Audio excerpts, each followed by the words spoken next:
नमस्कार दर्शक, आप देख रहे हैं जयगांव मिरर्स। प्रस्तुत है आज के मुख्य समाचार। रैपिड हेडलाइंस में उत्तर दिनाजपुर में सड़क हादसे में शिकार हुई 14 वर्षीय स्कूल छात्रा। बिहार राज्य के खेजूरबाड़ी क्षेत्र में स्कूल से घर जाते समय एक 9वीं कक्षा की छात्रा की कार की चपेट में आने से मौत हो गई। घटना स्थल से रास्ते में ही स्कूल छात्रा को इस्लामपुर महकमा अस्पताल लाया गया, लेकिन इस्लामपुर अस्पताल के डॉक्टरों ने लड़की को मृत घोषित कर दिया।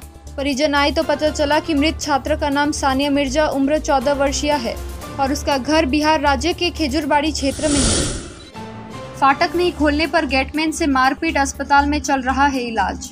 बदमाशों ने एक रेल कर्मी पर हमला कर उसे घायल कर दिया। नदिया के फुलिया में जबरन रेलवे फाटक उठाने को लेकर बदमाशों ने रेलवे गेटमैन की पिटाई कर दी। रानाघाट शांतिपुर शाखा हबीबपुर फुलिया स्टेशन के बीच उदयपुर रेलगेट पर वो कार्यरत था। तभी बाइक पर सवार होकर 3 लोग वहां पहुंचे और गेटमैन को रेलवे फाटक उठाने के लिए कहा। गेटमैन ने इसे मानने से इनकार कर दिया। तभी बदमाशों ने उनके साथ मारपीट शुरू कर दी। उसे बंदूक की बट से मारा गया। घायल अवस्था में गेटमैन जमीन पर गिर पड़ा। इसके बाद आरपीएफ ने उसे बचाया और रानाघाट महकमा अस्पताल में भर्ती कराया। उनके सर और सीने में गंभीर चोटें आई है।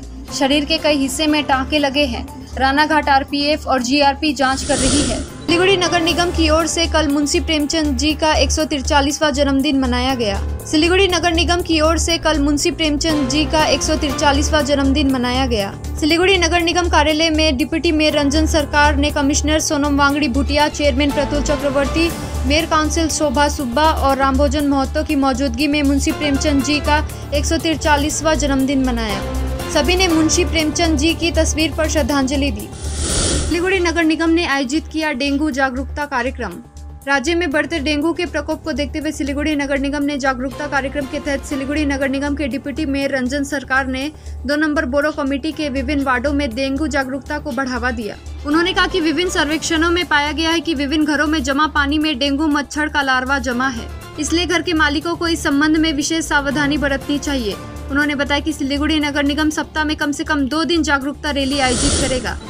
पिकनिक मनाने के दौरान गुलमा नदी में डूबा युवक, परिवार ने दोस्तों पर लगाया हत्या का आरोप। दोस्तों के साथ पिकनिक मनाने के दौरान एक युवक गुलमा नदी में डूब गया। मृतक का नाम अमित साहनी 18 वर्षीय है। वो सिलीगुड़ी के वार्ड नंबर 18 का रहने वाला है। परिवार का कहना है कि ये कोई दुर्घटना नहीं है। मृतक के परिवार ने 6 दोस्तों पर युवक की हत्या का आरोप लगाया है। मालूम हो कि रविवार को अमित साहनी अपने 6 दोस्तों के साथ पिकनिक मनाने गुलमा गया था। वहां उन लोगों ने शराब भी पी। उसके बाद अमित और उसके दोस्त नदी में नहाने चले गए। उसी वक्त उनमें से एक दोस्त डूब रहा था और अमित उसे बचाने के लिए गहरे पानी में कूद गया। वहां अपने दोस्त राज को बचाने के लिए अमित रहस्यमय तरीके से पानी में डूब गया। फिर बाकी दोस्तों ने अमित को बचाया और अस्पताल ले गए, जहां डॉक्टरों ने उसे मृत घोषित कर दिया। लेकिन ये कोई दुर्घटना नहीं है। मृतक के परिवार ने शिकायत की है कि अमित की हत्या की गई है। उनके परिवार ने ये शिकायत अमित के 6 दोस्तों के खिलाफ की है। आज वे 6 दोस्तों के साथ घटनास्थल पर गए थे। वो जानना चाहते हैं कि ये घटना कैसे हुई। मृतक के पिता नारायण साहनी ने बताया कि बेटा रविवार को अपने दोस्तों के साथ पिकनिक मनाने गया था। उन्होंने शिकायत की है कि बेटे की मौत कोई हादसा नहीं है। बेटे के दोस्तों ने ही उसे पानी में डुबाकर मार डाला।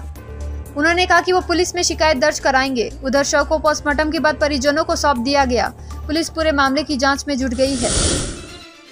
ईस्ट बंगाल क्लब का 104वां स्थापना दिवस और ईस्ट बंगाल फैन क्लब का 7वां स्थापना दिवस आज धूमधाम से मनाया गया। पूरे राज्य के साथ साथ सिलीगुड़ी में भी ईस्ट बंगाल क्लब का 104वां स्थापना दिवस और ईस्ट बंगाल फैन क्लब का 7वां स्थापना दिवस आज धूमधाम से मनाया गया। इस अवसर पर शहर के अति गणमान्य क्रीड़ाविद समेत काफी संख्या में खेल प्रेमी उपस्थित थे। लोकसभा सीट के लिए भूमिपुत्र की मांग में उत्तर दिनाजपुर में लगे पोस्टर। लोकसभा चुनाव में अभी कुछ महीने देर है। इस बीच रायगंज लोकसभा में भूमिपुत्र या पुत्री को उम्मीदवार बनाने की मांग को लेकर रायगंज में पोस्टर चस्पा किए गए, जिसे लेकर काफी हंगामा शुरू हो गया, जिसमें लिखा है अब और नहीं। 5 नंबर रायगंज लोकसभा निर्वाचन क्षेत्र में बाहरी उम्मीदवार नहीं, भूमिपुत्र या पुत्रियां ही उम्मीदवार हो। अभियान में उत्तर दिनाजपुर जिले के नागरिक ने कहा, हालांकि ये स्पष्ट नहीं है कि ये पोस्टर किसने लगाया है। रायगंज के अधिकांश आम नागरिकों ने भी इस पोस्टर में लिखे कथन का समर्थन किया और स्थानीय लोकसभा चुनाव में स्थानीय उम्मीदवारों की मांग की। उनके मुताबिक प्रियंजन दास मुंशी के बाद दीपा दास मुंशी, मोहम्मद सलीम और अब देवाश्री चौधरी सभी बाहरी जिले के निवासी है। अगर उत्तर दिनाजपुर का कोई निवासी सांसद बना होता तो वो इस जिले के जरूरतों के हिसाब से काम कर सकता था या फिर जिले की जनता उन तक आसानी से पहुंच सकती थी। दूसरी ओर सीपीएम और कांग्रेस दावा कर रही है कि ये पोस्टर नाराज बीजेपी के एक समूह ने लगाया है। हालांकि तृणमूल का दावा है कि ये पोस्टर लोगों के गुस्से की अभिव्यक्ति है। तृणमूल ने दावा किया कि पिछली लोकसभा में जीतने में विफल रहने के बावजूद तृणमूल कांग्रेस ने केवल भूमिपुत्र को उम्मीदवार बनाया था। वहीं इन सभी मामलों में बीजेपी ने दावा किया है कि पार्टी में गुटिया संघर्ष का कोई मुद्दा नहीं है। लोगों ने ही पिछली बार भाजपा उम्मीदवार देबश्री चौधरी का चयन किया था।